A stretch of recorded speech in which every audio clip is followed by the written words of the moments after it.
Makruh memanjangkan bacaan solat kecuali makmumnya setuju, baru tidak makruh.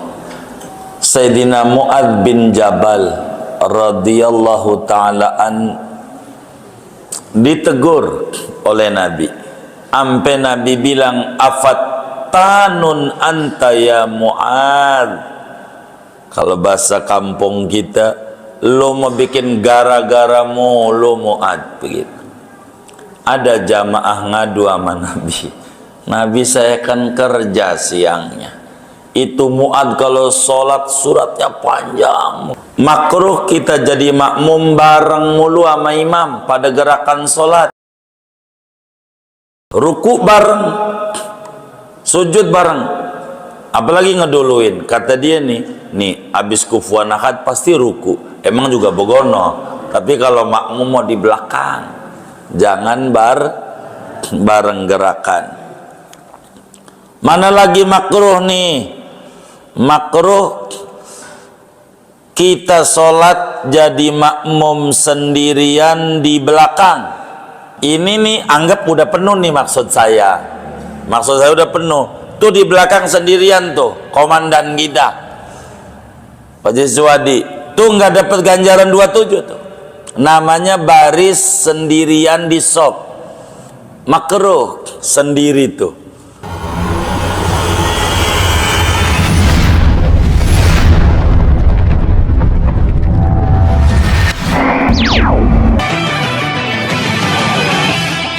Assalamualaikum warahmatullahi wabarakatuh. Waalaikumsalam warahmatullahi wabarakatuh.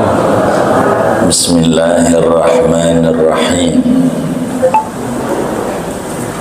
Alhamdulillahi rabbil alamin, wassalatu wassalamu ala sayyidil awwalin wal akhirin, sayyidina wa maulana Muhammadin wa ala alihi wa sahbihi ajma'in.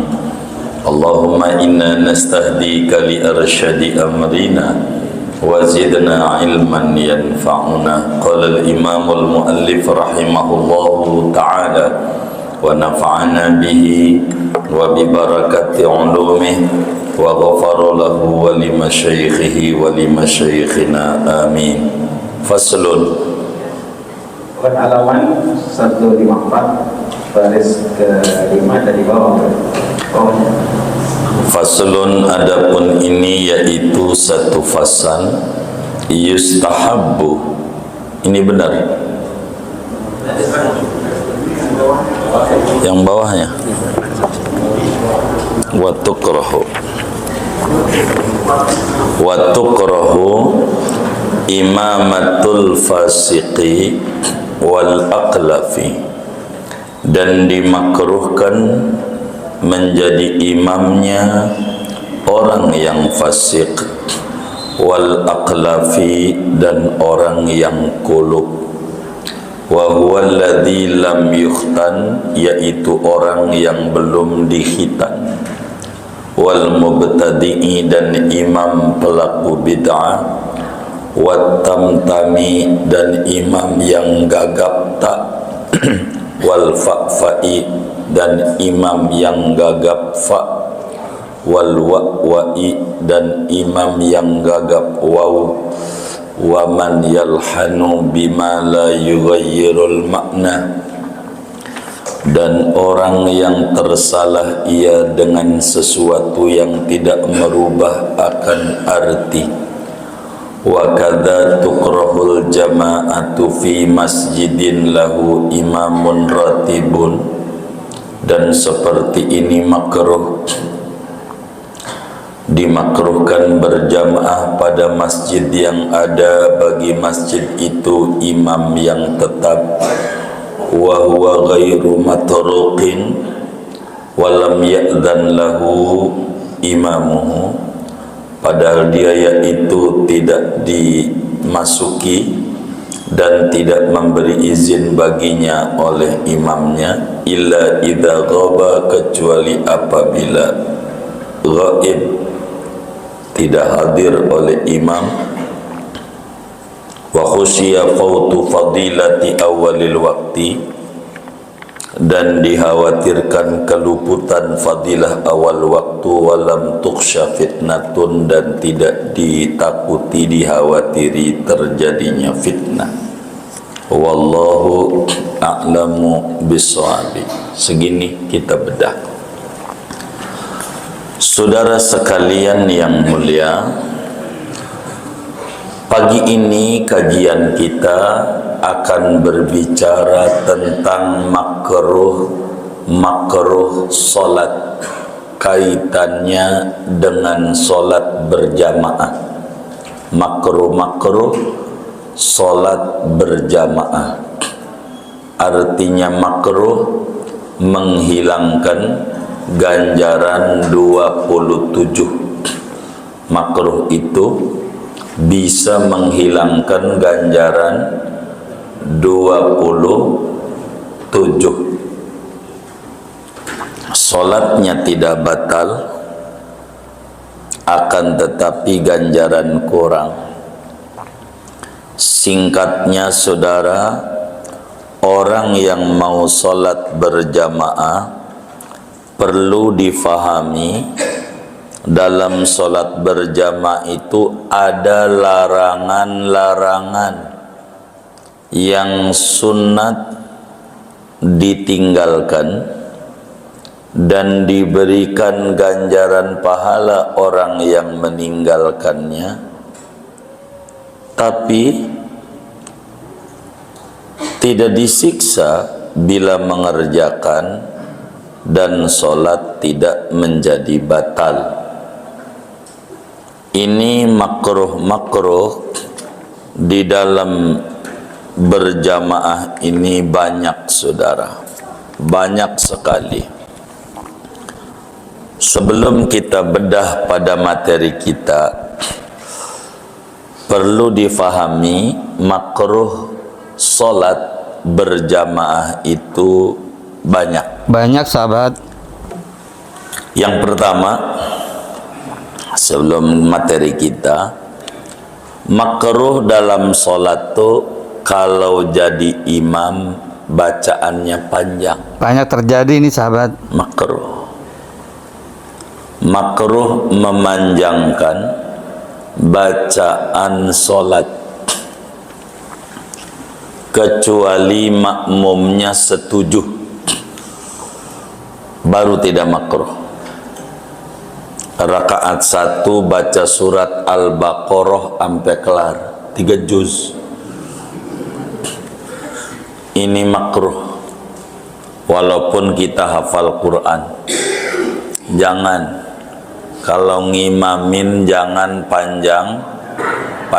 Kalau panjang makruh. Rakaat 1 Yasin sampai kelar, begitu, kecuali makmumnya setuju. Kalau ngelihat jidatnya bukan model ini makmumnya, begitu. Ini kalau sholat pengennya lama apa cepet, tuh yang tukang ngajinya aja pengennya cepet, apalagi yang kagak ngaji tuh. Jadi kalau sholat tuh jangan panjang, makruh. Sayyidina Mu'adz bin Jabal radhiyallahu ta'ala an ditegur oleh Nabi, ampe Nabi bilang, afattanun anta ya Mu'adz. Kalau bahasa kampung kita, lo mau bikin gara-gara mulu Mu'adz, begitu. Ada jamaah ngadu sama Nabi, Nabi saya kan kerja siangnya. Itu Mu'adz kalau sholat suratnya panjang banget, Al-Baqarah kan sejuz juga lama. Al-Baqarah hampir 3 juz, 2 juz, 3 lembar. Jadi rakaat 1 aja udah sejam, begitu. Itu jamaah luar biasa sholatnya, jarang-jarang Quran dibacakan itu goyang badannya.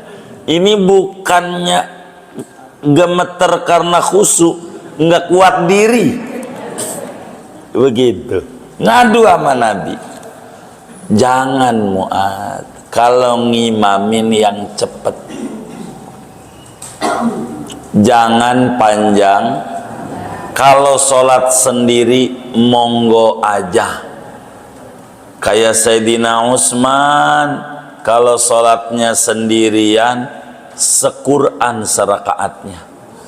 Habis waddolin amin alif lam mim, kelar-kelar baru ruku sesudah minal jinnati wan nas. Itu Sayyidina Utsman. Sequran sudah. Enggak apa-apa. Kalau sholat sendiri emang hafal. Itu bagi yang hafal 7,5 jam selesai Quran. Itu begitu. Bagi yang cepat bisa. Pokoknya sholat dari jam 10 kelar-kelar mau subuh sequran. Tapi bagi kayak kita melama sampai 3 bulan belum hatam-hatam. Bener nggak? Iya. Ini kan lain orang dulu. Emang gemar ibadah. Makruh kalau ngimamin sholatnya suratnya panjang, kecuali nanya dulu, makmum, rencana saya sholat ini rakaat 1 surat Al-Kahfi, keduanya Yasin, bagaimana? Mantep imam, begitu. Nah itu makmum setuju, nah ini boleh, karena makmumnya setuju. Tapi kalau makmumnya mantep imam, gua kagak ikut. Ini maknanya kagak setuju. Jangan. Makruh. Itu 1. 2. Makruh posisi imam lebih tinggi dari makmum. Rata aja tuh An-Nur, lihat rata. Ini kan pengurusnya yang bangun ini ngaji nih kayaknya. Enggak tinggi, tuh imamnya ditinggiin. Enggak usah.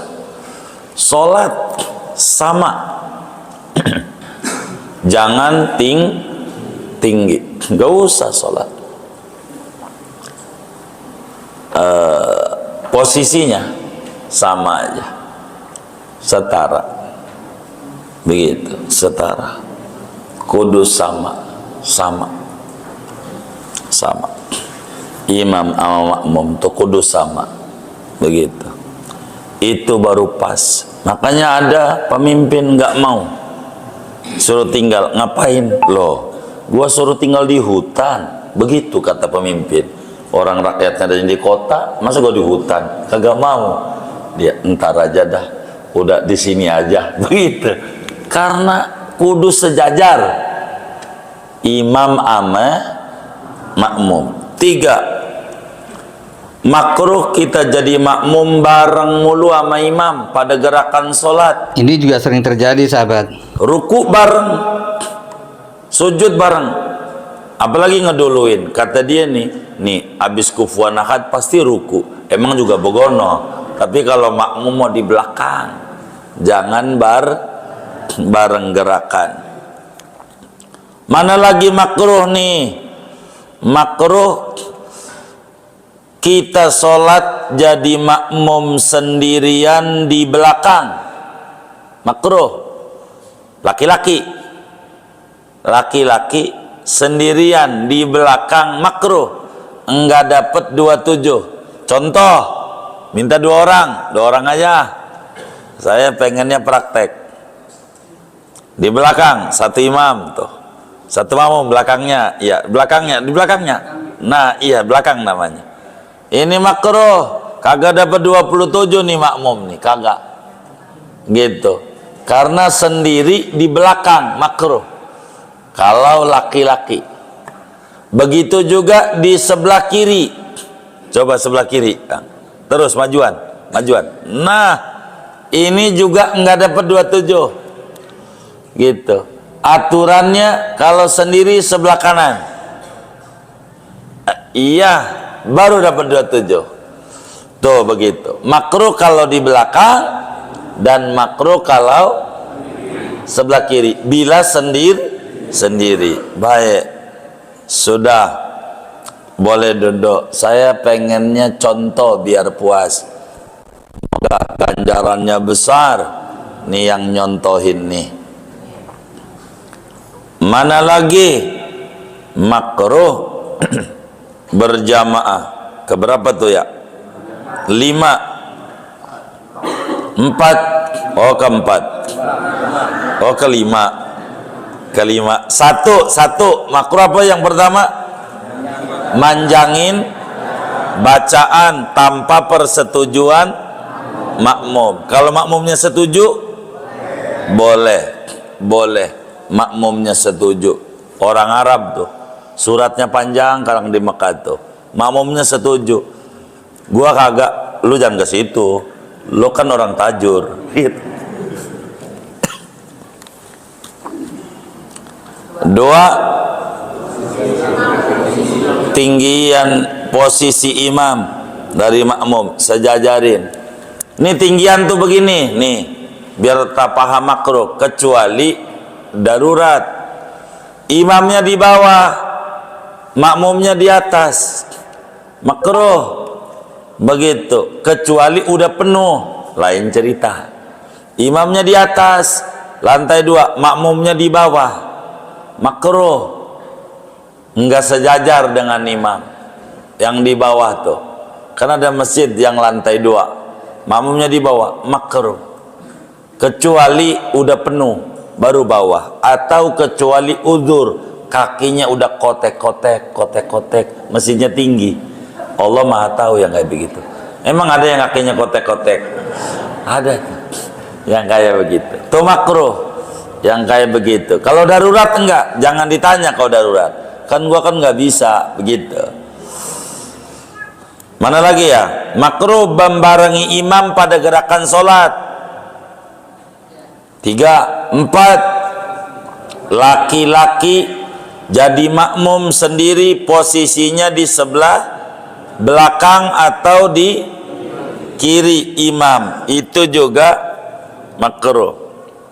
5, makruh baris sendirian. Baris, paham? Saya minta contoh 6 orang. Coba contoh, siapa 6 orang? 6 aja, 6. Nggak berapa orang nih ya, bapak kita bagus, bapak kita aja di belakang. Nih baru 4 nih, baru 4. Iya. Nah baik, ya boleh, boleh abangku, baris. Nah baik, yang satu di belakang tuh udah cakep tuh. Nah ini nih anggap udah penuh nih, maksud saya udah penuh. Tuh di belakang sendirian tuh komandan kita Pak Jiswadi, tuh nggak dapat ganjaran 27 tuh. Namanya baris sendirian di sop, makruh sendiri tuh, makruh. Nggak dapat 27, enggak. Sampai kapan dapatnya? Kalau ada temennya, sampai salam diri aja, iya dapat ganjaran atu. Bahkan Imam Ahmad nggak sah baris sendiri tuh. Imam Ahmad mazhabnya nggak sah. Tuh, itu namanya makruh tuh Pak Haji. Bagaimana biar nggak makruh? Sementara temen kagak ada, tolongin atu buat nemenin baris di belakang. Begitu kalau sendiri. Tuh, sebelum sholat, ini penuh baris sendiri, tolongin dulu, kosongin satu. Nanti orang suruh isi. Tuh begitu. Ini aturan sholat.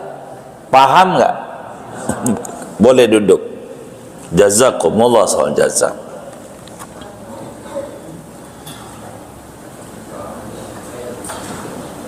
Ini aturan sholat nih. Kita kan juga sering, gua habis berjamaah loh, padahal kagak. Sholat sendiri, ganjaran atu. Cuman sholatnya aja di masjid, tapi ganjarannya nggak berjamaah, makruh.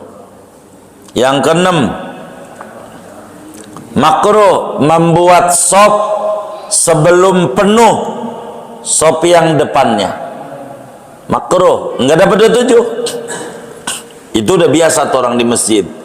Masjidnya gede, panjang, depan itu yang ujungnya itu jauh banget, pengen langsung bikin di nomor 2 aja, depannya belum penuh, nggak dapat 27. Nggak boleh. Jadi kalau kita mau sholat tuh jangan sampai membuat baris. Kalau barisan depannya belum penuh sampai penuh. Udah penuh baru baris 2, 2 penuh baru 3, 2 belum penuh bikin 3, nggak dapat 27, nggak dapat. Ini makruh sholat. Sering kita sholat begitu, sering. Maka pengurus masjid tuh marbot macamnya harus ada security-nya. Kalau lantai 2 atau masjidnya 2 lantai, lantai bawah tutup, tidak boleh masuk, atas dulu sampai penuh. Di Mekah begitu. Kalau masjidnya belum penuh masih boleh ke dalam, kalau udah penuh stop. Pengen ke bawah nggak boleh, lantai 2 kosong, kata polisi, suruh naik tuh eskalator. Itu mananya di bawah udah penuh. Begitu. Ini aturan, diatur dalam berjamaah. Jadi makruh membuat shop sebelum shop depannya full penuh, makruh tuh. Begitu, makruh. Udah berapa tuh? 6. 7. Makruh imam belum 2 kali salam diri sebagai masbuk. Sebagai masbuk, paham nggak? Masbuk, sholat duhur ketinggalan 2 rakaat, biar gampang. Imam baru salam sekali udah diri aja. Assalamualaikum warahmatullahi wabarakatuh. Entar dulu 2 kali, sabar, 2 kali dulu. Gitu. Maka imamnya juga salamnya dua-duanya kenceng. Sian tuh makmum pengen diri, nungguin ente lama banget duduk. Pas nengok imamnya udah keluar ke samping lagi ngopi di rumah Bang Bojong. Kan nggak bener ini kalau kayak begitu. Nunggu 2 kali salam baru kita berdiri, sunatnya. Tuh makruh salat. Mana lagi? Udah berapa tuh ya? 7. 8. Makruh imam belum geser kita sila atau pergi. Tuh berjamaah tuh, sila atau pergi. Imam tuh habis salam geser, minimal dia mau istighfar dulu 3 kali. Habis istighfar geser tuh 90 derajat atau 180 derajat, atau sila itu geser dari duduk tawarruk itu ngadep sono tuh, ngadep sini nih. Silakan makmum yang mau sila mau pergi silakan, atau adep-adepan mau pergi silakan, mau duduk silakan. Atau imamnya ngadep sono tapi kakinya sila, mananya udah mengizinkan bubar. Ini belum bubar kalau kakinya masih tasahud akhir, paham nggak? Kakinya masih. Jadi kalau kita mau sila nih, matanya ngelirik, tuh imam kagak ngerti, sampai subhanallah masih tak sudahi raja, nyiksa makmum. Gua tahan lu kata imam. Jangan, sian. Imam mau geser aja, tolongin tuh makmum yang buru-buru. Habis salam istighfar 3 kali, geser dah. Paham nggak gesernya? Ke sono boleh, atau ke arah kiblat sila. Itu sila tuh, atau geser mari ngadep makmum, maknanya bahasa isyarat, biar nggak ada obrolan kata-kata. Kalau pakai kata-kata, he makmum, kalau ente mau buru-buru barangkali punya hajat, satu dan lain hal yang harus kamu kerjakan, mau pergi monggo. Kalau mau ikut wiridan lebih bagus, itu maknanya geser. Tapi kalau imamnya masih tasawuf akhir mulu, duduknya istighfar, la ilaha illallah syarikalah, sampai Allah manta salam, abe subhanallah, terus air buka geser-geser. Ini imam, lo makmum jangan pergi-pergi, jangan lu tinggal gua sendirian.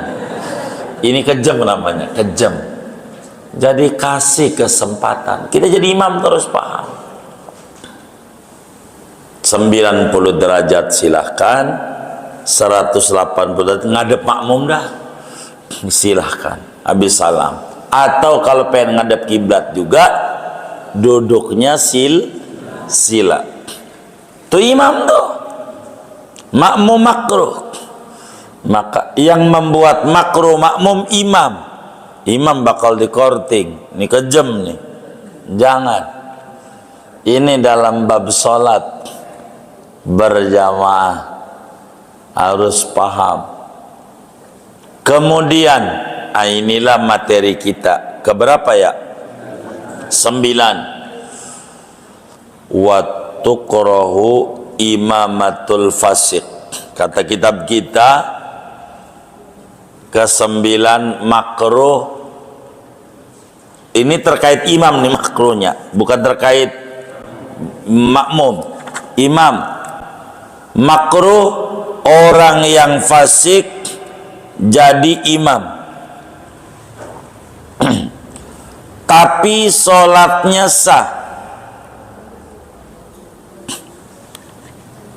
Sholatnya sah. Imamnya pakai celana pendek mulu kalau nggak sholat, ngimamin makruh. Yang kayak begitu fasik. Imamnya bandar pakong, imamnya bandar judi online, imamnya makruh.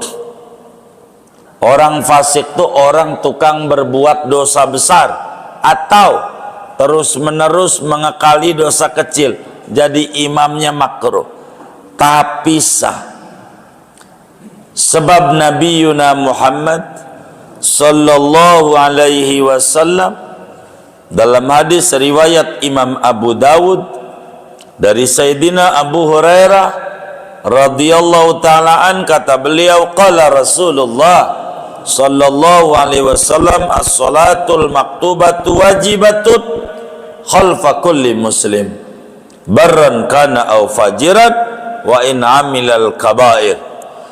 Salat yang 5 waktu wajib dikerjakan, jangan enggak.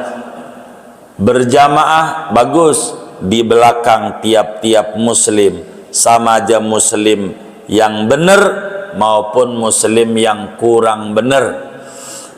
Berjamaah itu bagus, sekalipun ngerjain dosa gede sekalipun, tapi makruh. Kalau jadi imam mulai rapi, seleksi pengurus yang jadi imam. Kalau pada pendek jangan langsung cut pada pendek, jangan. Bang, kalau abang bener-bener pengen jadi imam di masjid kami, rada rapian dikit lah. Kalau main sepeda, celananya yang nutupin dengkul bang, tutupin dengkulnya, tutupin. Banyak kok caranya begitu. Celana yang ada aja biar enggak beli. Zaman begini duit lagi payah, kecuali kemarin-kemarin masih ada pilkada, kan ada logistik ya.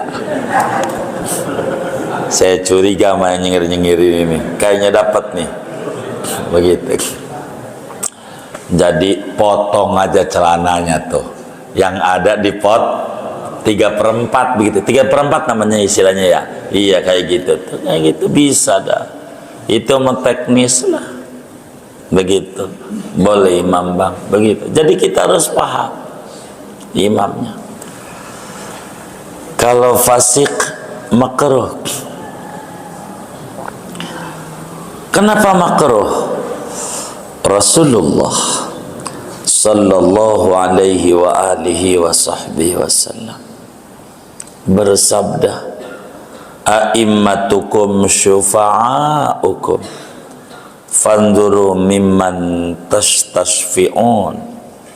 Kata Nabi, imammu itu penolongmu menuju Allah.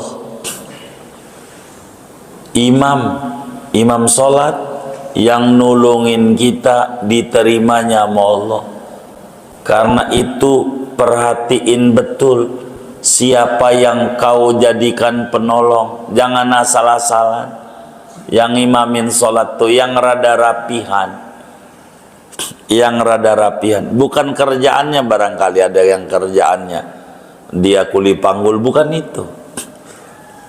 Kesehariannya biar ada rapi yang jadi imam supaya keterima. Begitu repot kalau enggak. Makruh kalau imamnya itu tukang berbuat dosa. Makruh. Ada orang lagi sholat beludah, lagi sholat ke depan, zaman Nabi. Yang itu kata Nabi jangan jadi imam. Nabi beludah, gitu kan. Kalau lagi sholat dilarang beludah ke depan, ke kanan dilarang, yang boleh ke kiri. Kalau lagi sholat ludahnya monyong ke kiri, makanya di baju tuh dikasih kantong. Sebelah mana kantongnya? Kiri. Kalau mulutnya monyong begitu lah, iya mulutnya banyak ludahnya, jangan dibuang di karpet. Udah ngisi kotak amal kagak, ngotor-ngotorin masjid. Sama Nabi cuman beludah doang. Jangan jadi tuh begitu, coba jangan. Ketika ditanya innaka adaitallaha wa rasulah, Anda telah menyakiti Allah, menyakiti Rasulnya. Jangan lagi sholat kalau mulut kita monyong, ludahnya ke kiri di kantong aja. Kalau ada sapu tangan pakai sapu tangan. Begitu yang kayak begitu. Fasik masjid jangan dikotorin. Makruh. Begitu. Makruh menjadi imamnya orang fasik.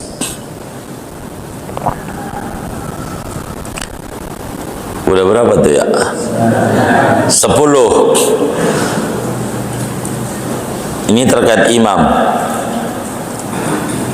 Makruh imamnya orang yang masih kulub. Tahu kulub enggak?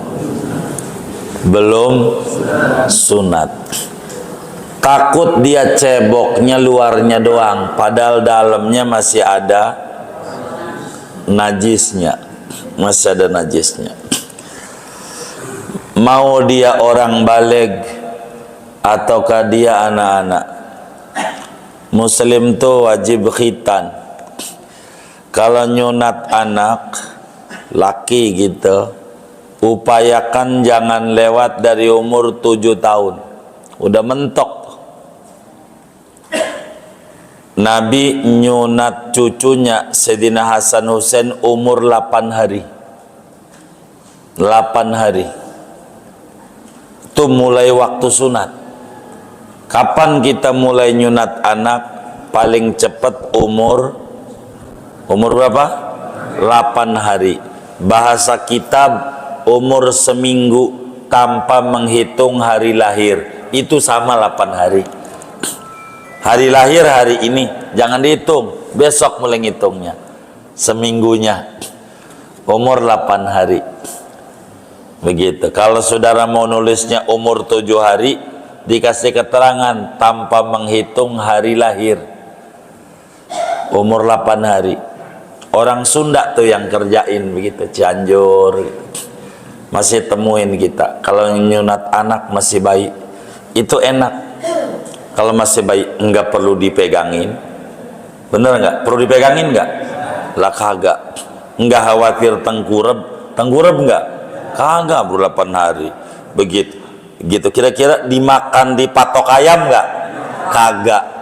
Kudu direndam di kelapa muda nggak perlu, dan nggak perlu obat. Ente potong, obatnya ada di situ, sembuh sendiri. Dan cerdasnya lebih cepat cerdas. Bahasanya di kitab 7 hari tanpa menghitung hari lahir, naik lagi 14, naik 21, mentok 7 tahun. Jangan lewat, karena bakal sholat dia gitu. Makin kecil makin bagus. Saya nggak kuat, bukan lo yang nggak kuat, lo dihalangi setan begitu.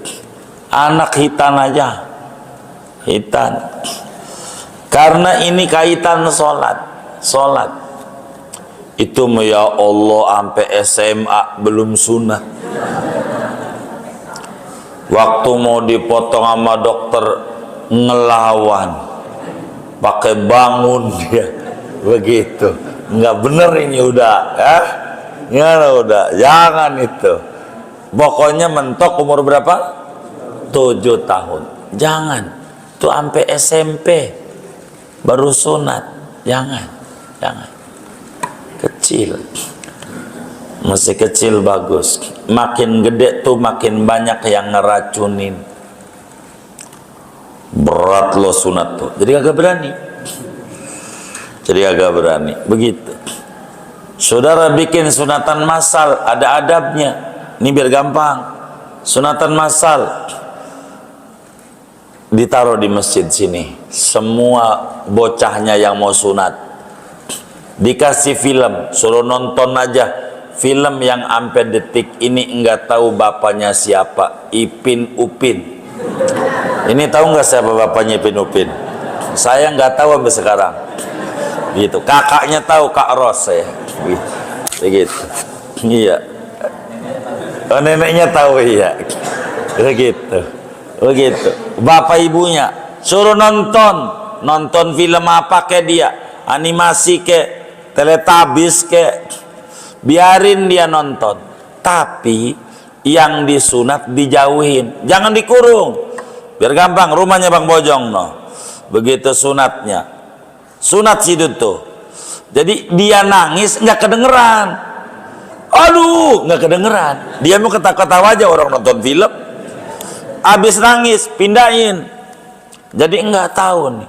Itu mau dialangin kayak gitu. Cuma rada tinggi doang. Itu ini ada 100. Ada 100. Baru 1. Dia ampun.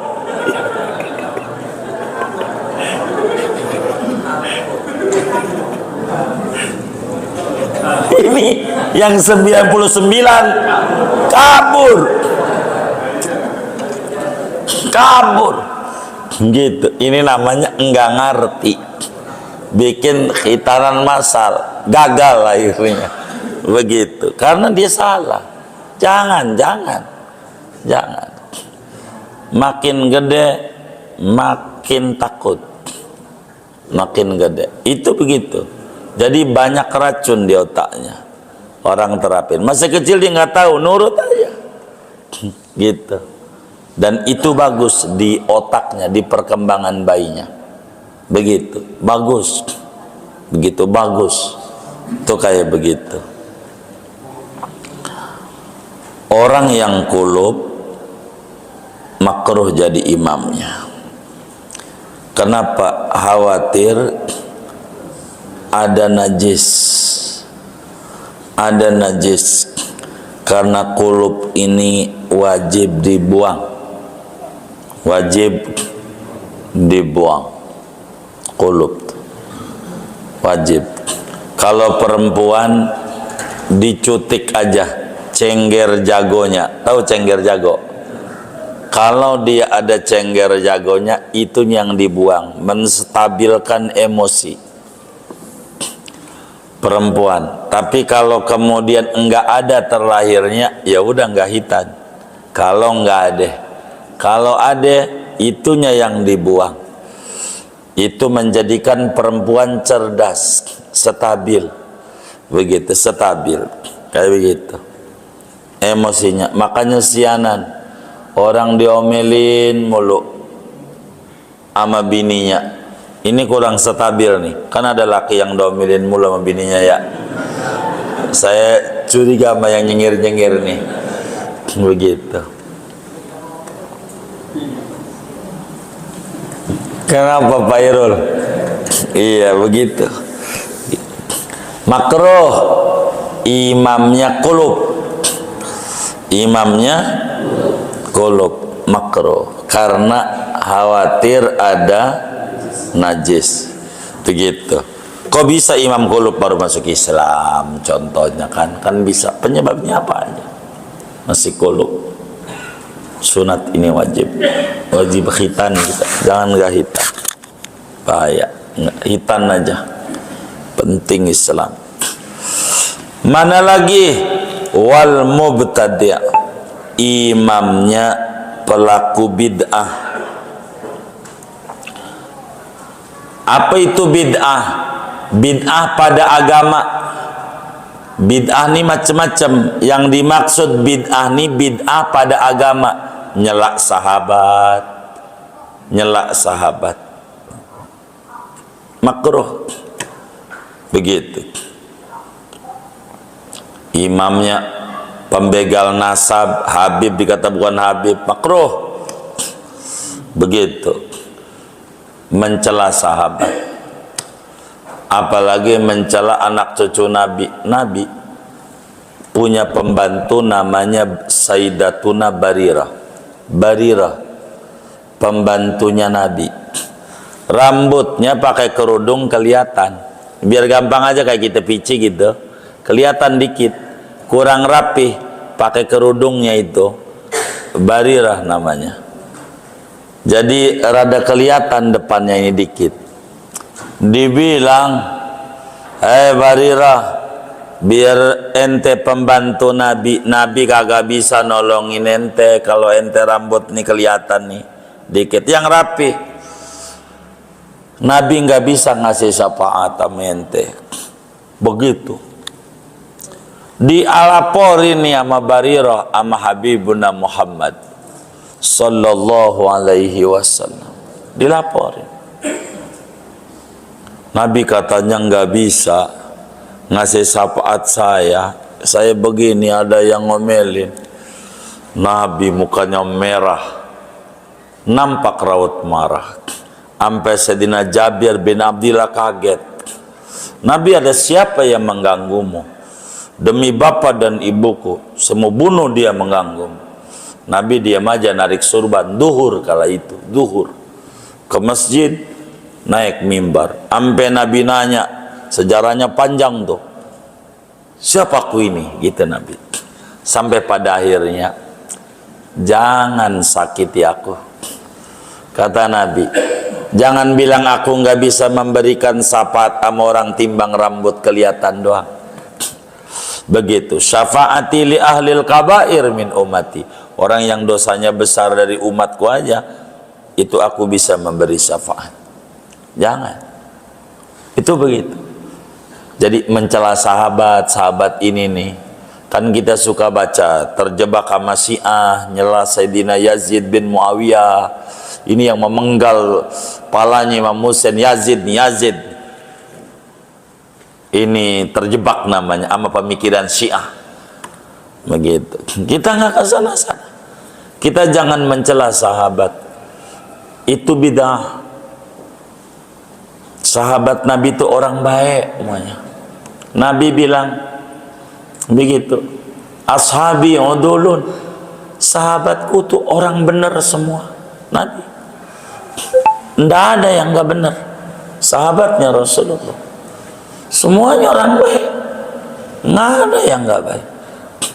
Jadi jangan kita mencela sahabat Rasulullah, jangan. Bid'ah yang kayak begitu, mencela sahabat, begitu, itu namanya pelaku bid'ah yang kayak begitu. Jangan jadi imam, nanti orang bakal ikut dengan bid'ahnya.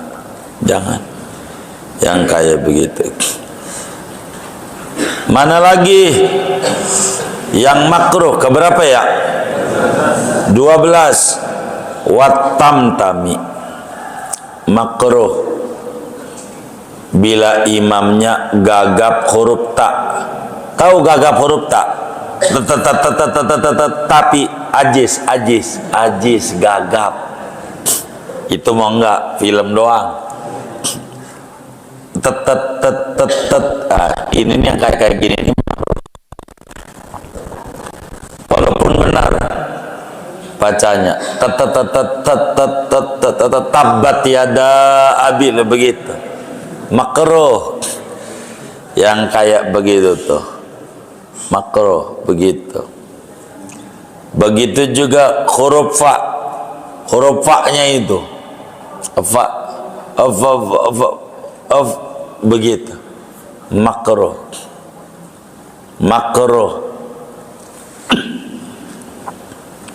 Begitu juga huruf waw, yang banyak waw kita,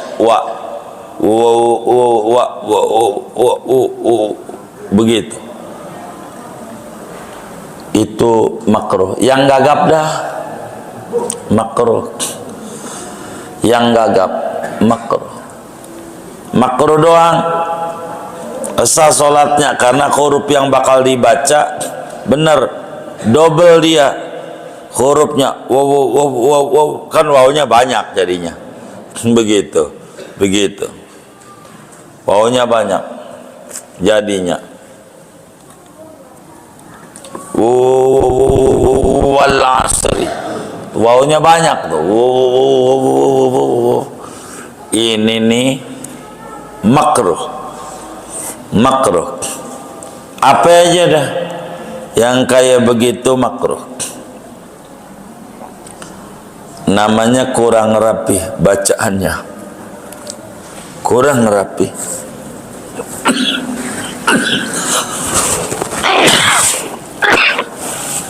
Makruh. Mana lagi yang makruh? Waman yalhanu, orang yang salah baca tapi tidak merusak arti, bacaannya salah, arti enggak salah, ini makruh. Kalau arti salah, batal sholatnya. Kalau arti salah.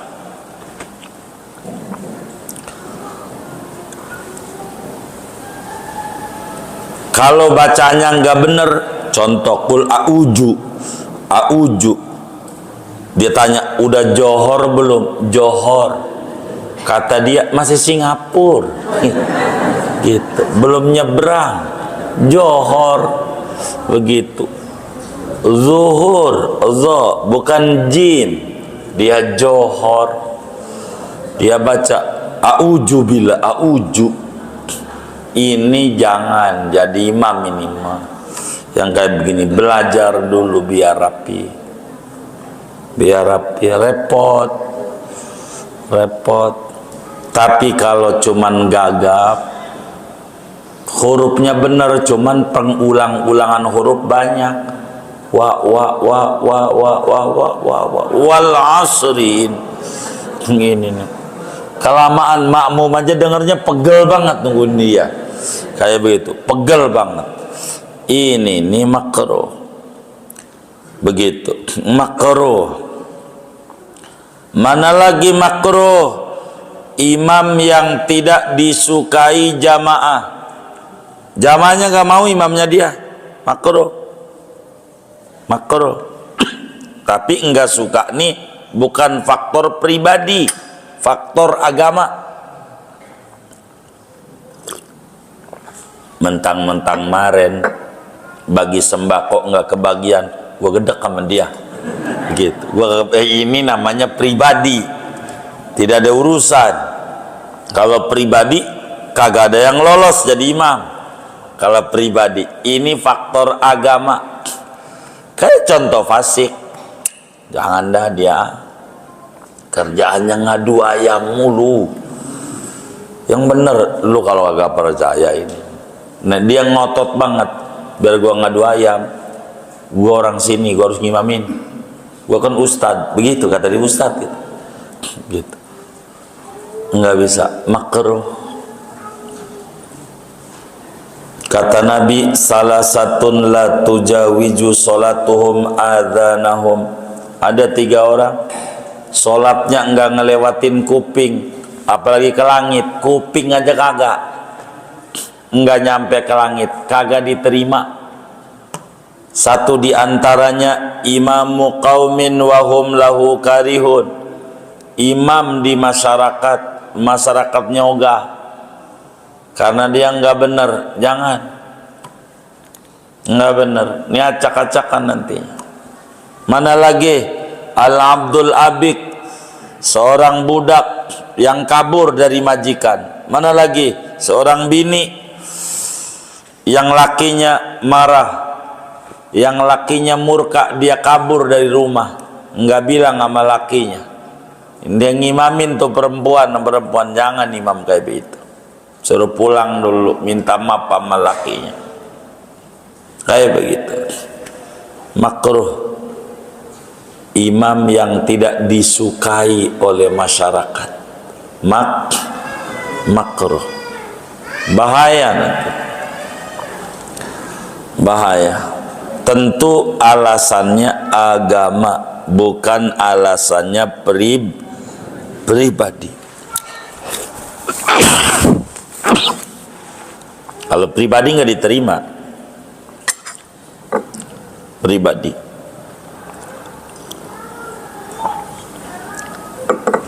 Imamnya punya utang, belum bayar, gua gedek sama dia, ngutang nggak bayar, nilai ini urusan pribadi kamu. Begitu. Urusan agama yang tadi tuh fasik dalam ini, saudara, makruh sholat berjamaah. Yang tadi berkenaan dengan kita jadi makmum, yang ini mulai dari imamnya orang fasik berkenaan dengan imam. Di luar ini masih banyak banget makruh sholat, tapi tidak kaitan berjamaah, yaitu manakala sunat sholat ditinggalkan. Seperti mana? Seperti baca surat rakaat 1, 2 enggak ada, baca Fatihah wala dhalin amin, ruku, makruh. Ini banyak kalau ini nih, dan ini keluar dari materi kita meski judulnya makruh sholat. Apa-apa yang disunahkan di dalam sholat bila ditinggalkan bakal menjadi makruh. Tapi tidak ke sana, kita sisi lain, karena melanggar aturan daripada berjamaah, saudara. Ini makruh.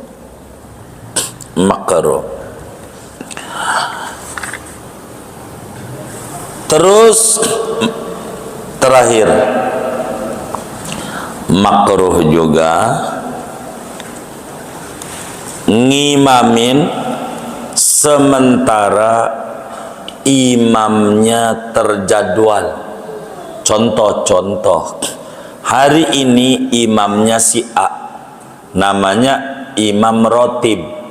Imam rotib itu imam yang terjadwal. Kalau ada imamnya imam rotib, kita mau ngimamin nggak boleh, kecuali diizinin dia, tolong gantiin gua ngimamin dia, gua pengen buang hajat, malam abis bikin nasi liwet makan sambal banyak banget, lu imamin, itu baru boleh. Kenapa? Diizinin sama imam rotib. Atau imamnya nggak ada, pergi imam rotib sih ada, imam kemana? Nyamperin anaknya, ya Allah, sampai Balaraja, ini dohor, bisa asar, ini nggak usah isi imamnya, nama doang, kan suka ada di masjid ya, nama mau dicantumin, ditulis gede banget, orangnya orang pernah datang. Ada nggak yang model begitu? Yang mana orangnya nih? Tuh, begitu tuh. Ini nih boleh isi lah, nungguin dia gak ada, bagaimana?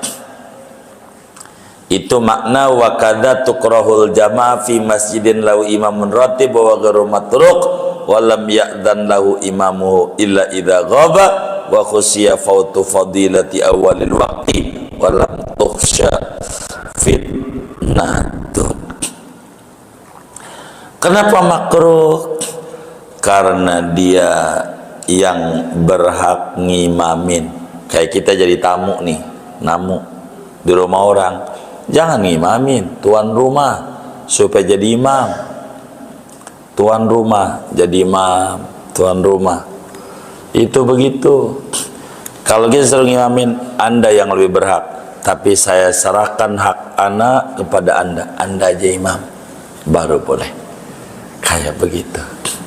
Begitu. Kayak begitu. Karena dia yang berhak. Karena kita datur siapa yang berhak jadi imam. Kalau bapak sama anak boleh. Imamnya anaknya, makmumnya bapaknya, enggak makruh. Sebab Sayyidina Zubair bin Awam pernah jadi makmum daripada Sayyidina Abdullah anaknya. Enggak apa-apa. Boleh. Enggak dilarang oleh agama. Enggak dilarang. Habis jatuh materi makruh dalam sholat berjamaah. Segini aja dah, waktu yang ada buat tanya jawab saja, karena bakal pindah materi tentang kesunatan lagi materi kita, biar enggak terlalu double materi yang jadi bingung. Iya, silakan. Baik.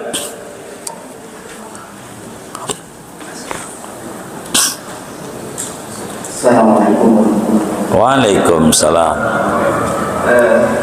Kadang-kadang dari kita berjamaah ada orang yang membawa anak untuk disunat, taruh di sampingnya, atau anak perempuan taruh di sampingnya, atau bukan anaknya ditaruh di sampingnya untuk kita. Apakah itu sok yang terputus atau tidak? Satu. Kedua, makmum nggak kalau suara makmum ya agak mengganggu makmum yang lain. Sebenarnya kalau bacaan sir, tapi suara itu agak keras hingga mengganggu makmum di sebelahnya. Misalkan bacaannya agak lebih keras gitu. Ya, kita aja hasilnya banyak, kita itu di antara sunat-sunat berjamaah adalah membaca jahar saat di tempat jahar dan membaca sir saat di tempat sir, sehingga bila mana sholatnya zuhur bacaannya nyaring kenceng gitu, sampailah tandanya mengganggu orang yang di sampingnya karena kenceng, ini makruh sholat dia, makruh ngurangi ganjaran, makruh membaca jahar di waktu sir. Itu yang harus difahami. Kemudian bagaimana bawa bocah belum sunat? Ada dua. Kalau kita mau bawa anak kita belum sunat, rapihkan anak kita, ceboknya kita cebokin, diselein, tahu diselein? Iya, najisnya. Wudhu rapi silahkan. Supaya apa? Jangan sampai kita lagi sholat gendong kita ada najisnya, sholat kita nggak sah. Ini jadi repot. Jadi repot. Bagaimana dengan anak? Memang cara baris anaknya ada dua. Kalau berbicara baris sholat, Dua ajaran. Yang pertama, di belakang imam laki-laki dewasa, baru laki-laki bocah, baru perempuan. Artinya bocah itu di belakang. Kalau bocah di belakang ini enggak bisa juga karena saking banyaknya bocah dan bakal terjadi kegaduhan di masjid. Ajaran kedua, diseling. Tahu diseling? Orang dewasa, bocah. Orang dewasa, bocah. Itu cukup efektif. Biar dia jangan jorok-jorokan. Begitu. Dan ini dikerjakan oleh para sahabat. Cara kayak begini. Tapi yang rapi, kita jadi orang tuanya, anak kita. Jangan sampai kita udah diseling, dia kabur, kan kosong. Itulah baru bakal memutuskan sop. Isilah yang kosong itu. Begitu. Intinya yang belum sunat silakan saja dibawa ke masjid, tidak mengapa. Begitu, melatih anak biar dia tahu tempat ibadah. Tapi bukan sekedar begitu, kita jadi orang tua ada ajarannya. Islam ini rahmatan lil alamin. Ini bocah namanya malaikat kecil, artinya orang belum berdosa, ibadah cakep. Tapi ada adab orang tua yang bawa anak kecil ke masjid, ada. Begitu. Bagaimana? Diajari cara ibadahnya, cara ininya, kencingnya, ceboknya. Maka Hasan Husain gendong sama Nabi lagi sujud, kuda-kudaan. Tahu kuda-kudaan? Gitu lagi sujud didudukin. Ya bocah. Tapi enggak apa-apa. Ya enggak apa-apa orang bocah. Tapi bocah ini rapi. Cebok bener. Kenapa? Lah ibunya kiai Siti Fatimah, bapaknya kiai Imam Ali. Lah kita kagak ngerti, maka ngerti. Anak suruh ke masjid. Begitu. Baru bininya bilang, alhamdulillah bang, pas anak kita ke masjid nih tenang banget rumah kita. Iya rumah lu tenang, no pengurus masjid. Pegel, sampai dia jantungan tuh. Begitu, diomelin. Ini bapaknya yang wakafin. Begitu, nggak diomelin, ngeganggu banget. Kira-kira begitu. Maka semuanya ada aturan dalam agama. Kita harus bijak di dalam menyelesaikan hal-hal yang seperti demikian. Diatur aja yang bocah ini. Tapi ditanya, memutuskan sopkah dengan bocah? Tidak, malah bagus. Kalau bisa bocah ini diseling kayak begitu lebih tertib, seling. Saya beberapa hal tempat kalau sholat ketinggalan, artinya udah baris, ada bocah masih main-main, kita lempengin, saya baris di tengahnya, biar dia tidak main gini-ginian. Begitu, main ginian. Itu begitu. Kadang kelewat batas, akhirnya jadi ribut di masjid. Begitu. Dan ini yang harus kita pandai. Tapi jangan dilarang, bagus. Begitu, bocah udah main kecil di masjid bagus. Kita mau kecilnya main bukan kebo, mau bukan kebo. Ini udah bagus. Cuman kita mengaturnya aja, teknisnya aja. Kurang lebih demikian. Ini mah keluhan normal dalam bermasyarakat. Allah alam. Assalamualaikum warahmatullahi wabarakatuh. Waalaikumsalam.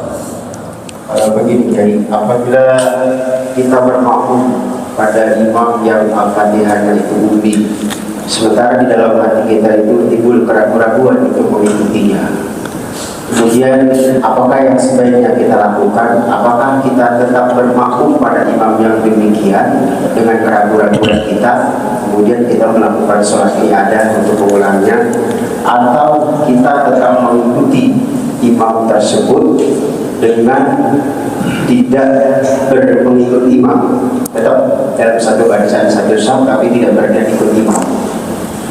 Dan bagaimana sebaiknya menurut tuntunan ilmu fikih yang sebenarnya? Dan ini sering terjadi di masyarakat. Terima kasih. Assalamualaikum warahmatullahi wabarakatuh. Waalaikumsalam warahmatullahi wabarakatuh. Dalam kajian yang sudah kelewat, la tasihhu imamatul ummi alal qari.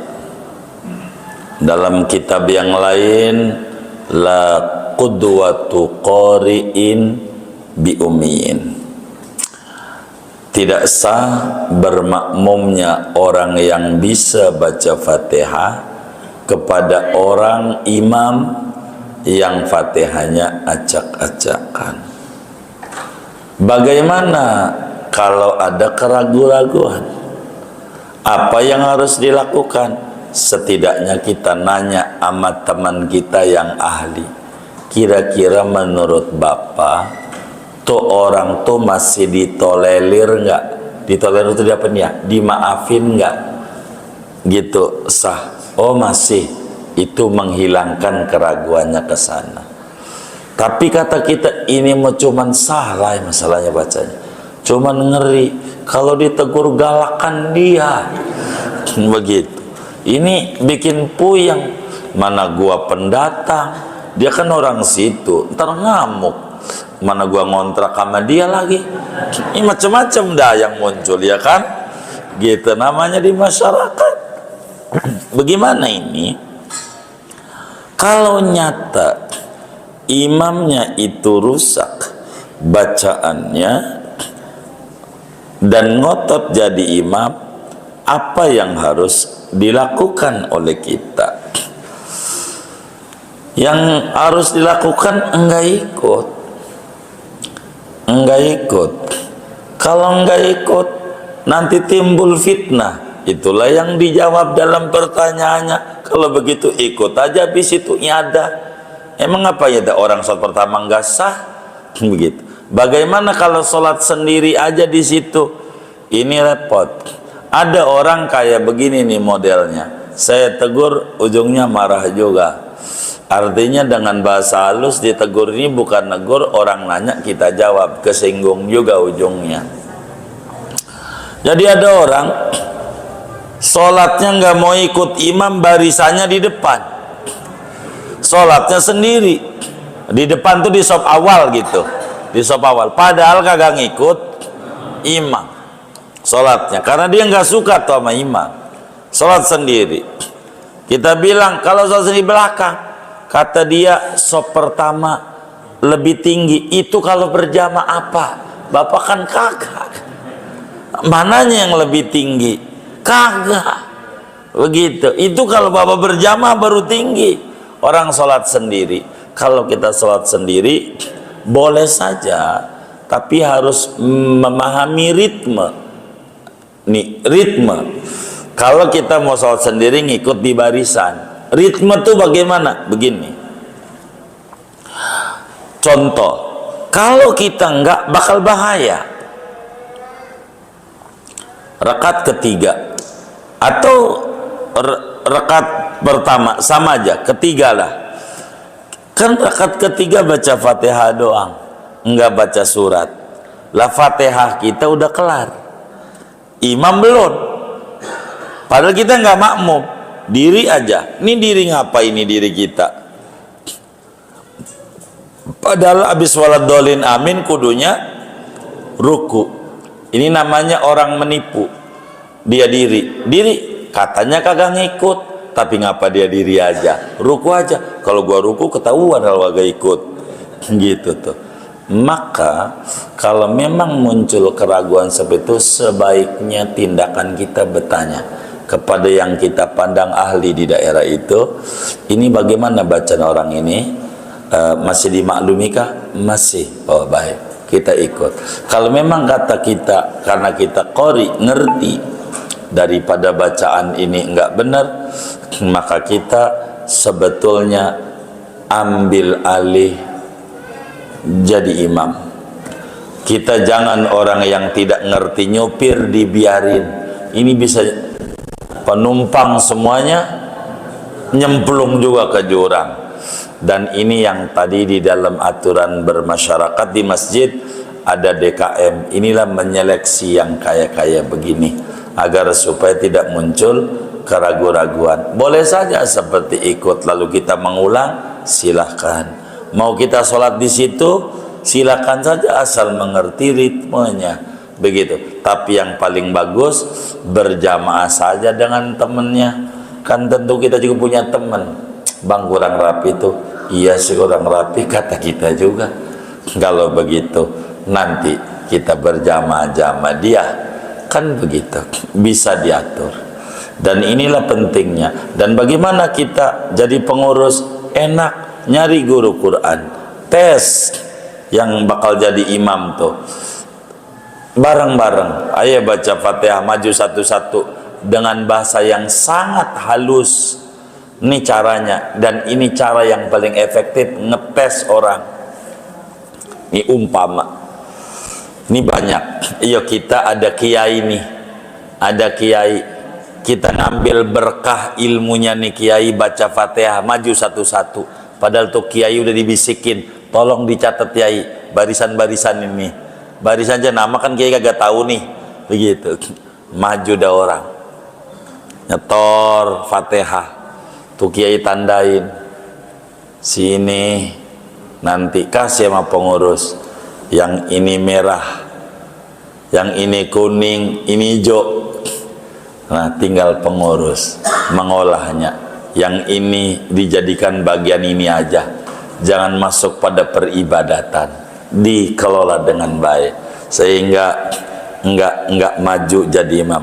Yang penting posisikan dia apa sebagai penasehat atau sebagai bagian umum, begitu, bagian umum, begitu, atau penasehat. Itu yang paling enak, penasehat. Jadiin aja, tapi nggak bisa bacaan kok jadi penasehat.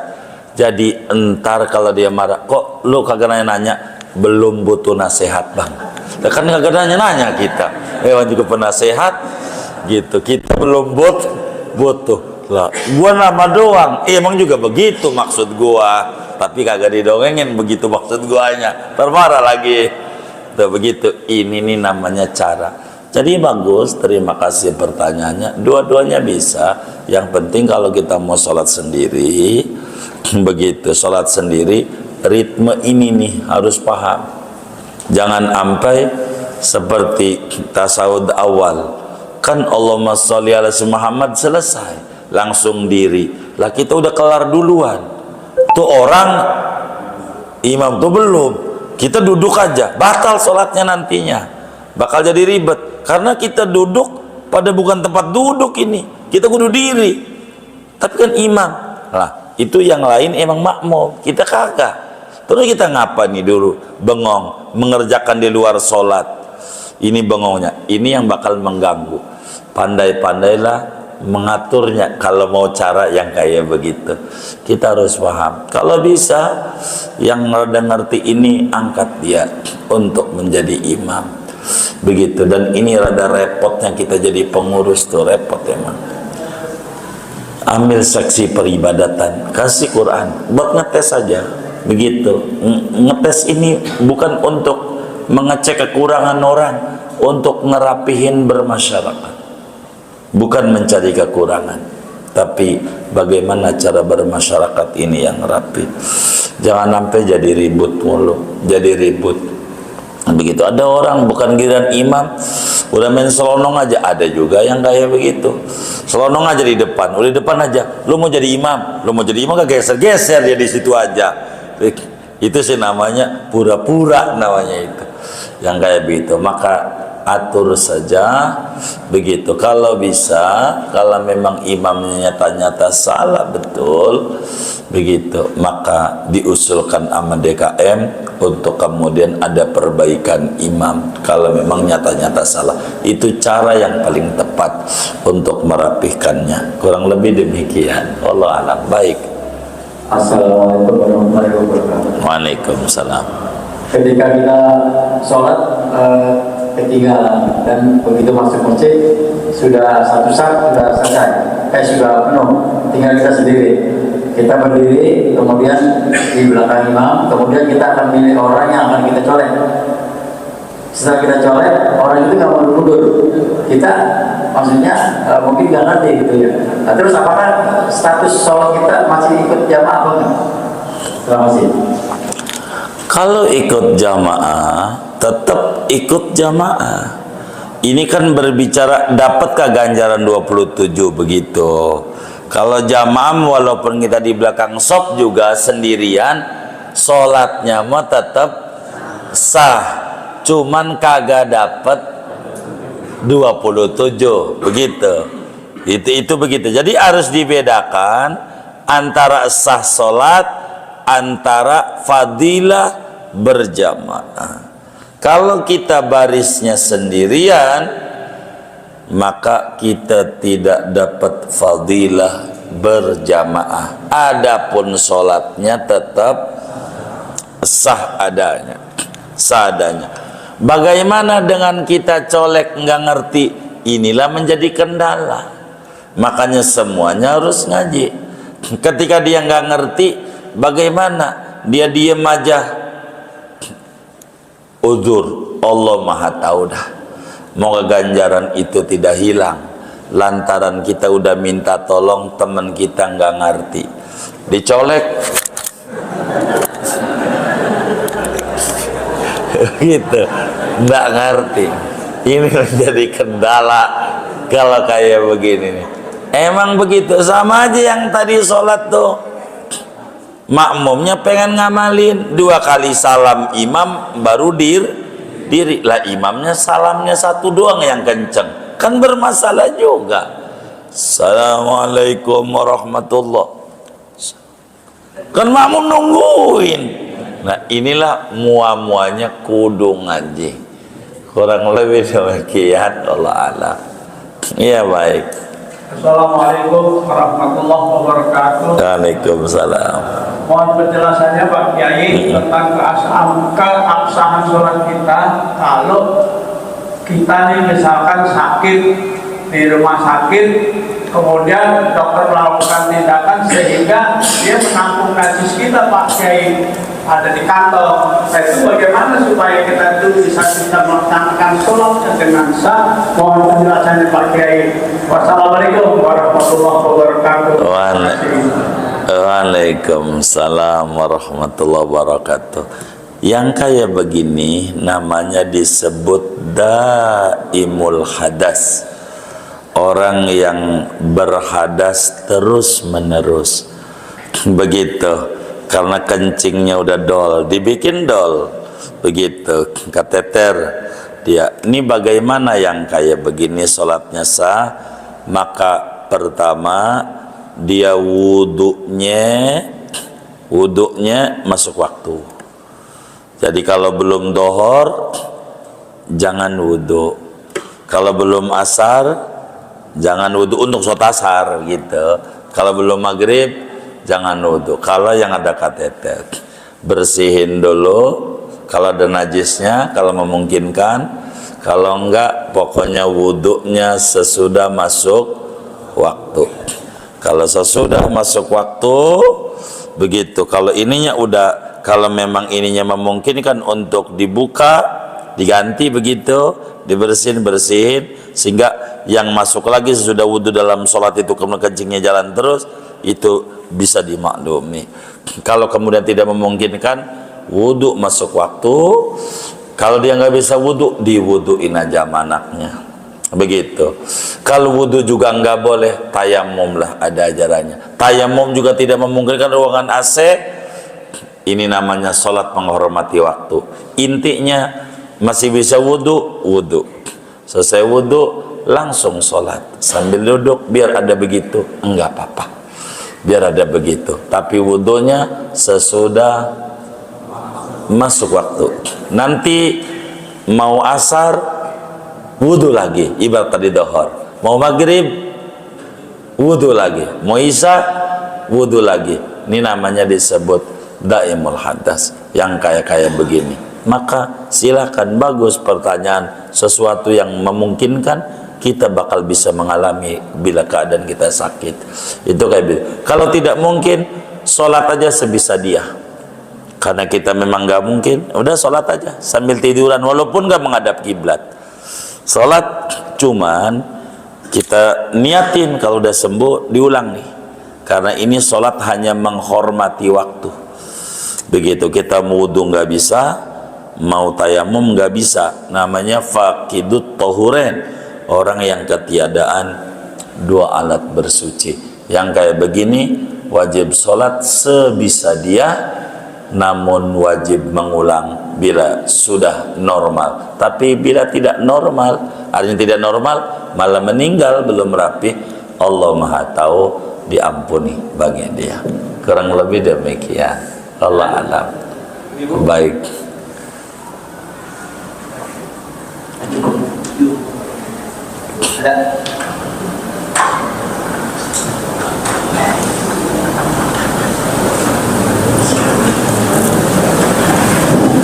Assalamualaikum warahmatullahi wabarakatuh. Waalaikumsalam. Baik. Suatu kali saya pernah sholat berjamaah sholat Jumat waktu itu ya. Udah lama sebenarnya ada salah satu jamaah yang pingsan. Kalau sholat jamaah itu kan yang nolong. Soal-soal kalau kita mendapat hal gitu, bagaimana sebaiknya? Baik, terima kasih. Pernah ditanyakan ini tempo hari, tapi ini bertanya.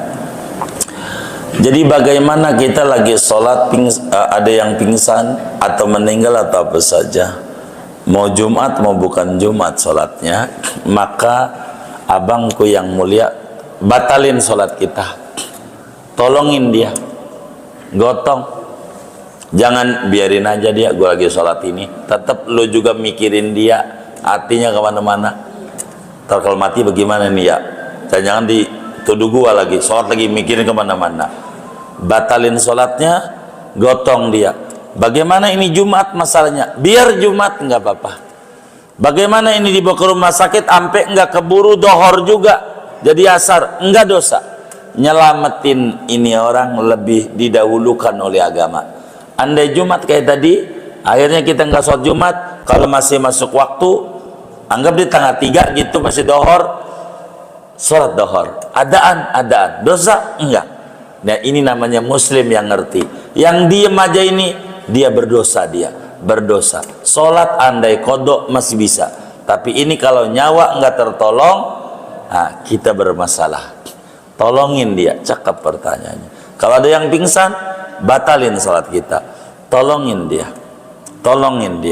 itu begitu. Enggak apa-apa, karena itu yang disuruh agama. Nyawa lebih penting. Sholat masih ada kesempatan. Seperti kayak kebakaran sesuatu yang tidak mungkin. Kita mau sholat terjadi kebakaran, nggak ada yang bantuin. Kalau kita sholat bahaya. Artinya kita sholat ini bagaimana? Ya kita bantuin. Ini bagaimana keburu asar, kita nggak keburu, ini kagak ada yang gantiin gitu, nggak ada yang gantiin. Ya ini namanya uzur bagi dia. Baik, terobos saja karena orang itu nggak ngerti. Cuman ketika ditanya bagaimana kalau sop ini jauh, kan sulit juga kita memahaminya. Berarti kita kagak tahu. Kalau sopnya jauh, sulit juga. Dari mana kita tahu dia pingsan? Berarti kita kagak sholat dong dari tadi. Orang kita di baris 20 dari depan, kan nggak mungkin juga. Tapi kalau intinya nggak mungkin sebuah pertanyaan itu diangkat, nggak mungkin. Tapi intinya bila kita tahu maksudnya jauh tuh di baris ke-5, baris ke-6 nih. Contoh nih baris ada orang jatuh, kan kita ada di 3, bisa tahu ngapa itu orang. Terobos saja, selamatkan dia. Kita bilang, bang tolongin ini, Nabi yang nyuruh, ajarannya begini. Nanti orang bakal ngerti. Dan disitulah dakwah. Dan inilah pentingnya kita ngaji. Begitu pentingnya agar supaya kita bisa paham di dalam aturan-aturan cara nolong-nolong orang. Jangan didiemin, jangan. Ya biarin aja, jangan. Enggak apa-apa. Nanti enggak sholat Jumat kita, enggak apa-apa. Dosa enggak. Agama inilah yang disebut rahmatan lil alamin. Segalanya ada skala prioritas. Itu begitu. Kurang lebih demikian. Allah a'lam. Oh ya, baik.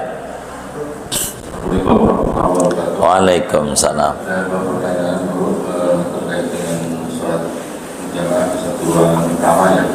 Saya nonton ruangan utama kita di atas, karena kiri ada serasa dulu. Ketika Jumatan, ruangan utama tengah ini udah penuh jamaah. Nah serasa ini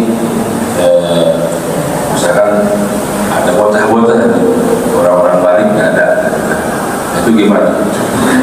hukumnya itu dua utama sholat itu kan harusnya penuh syaratnya kan.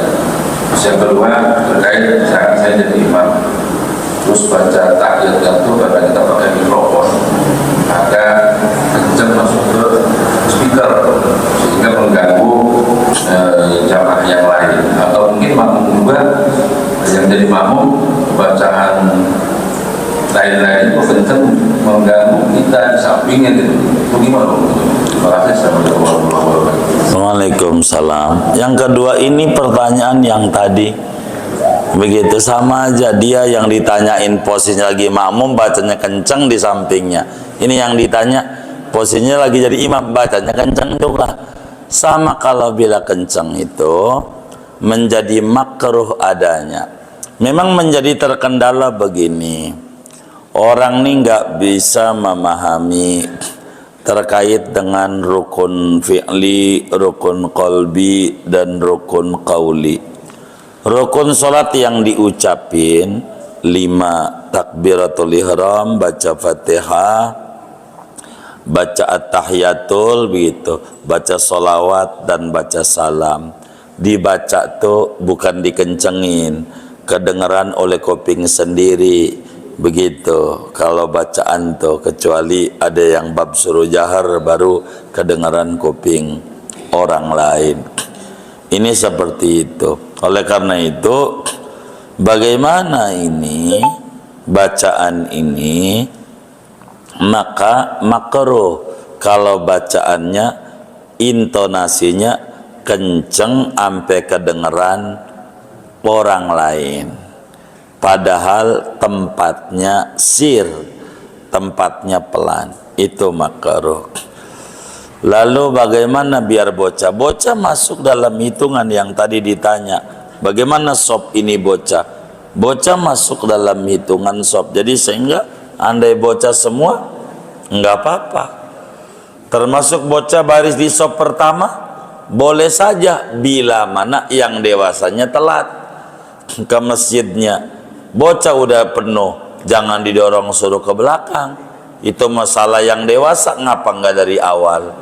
Udah diisi orang aja marah-marah, kan salah dia juga begitu. Itu kayak begitu.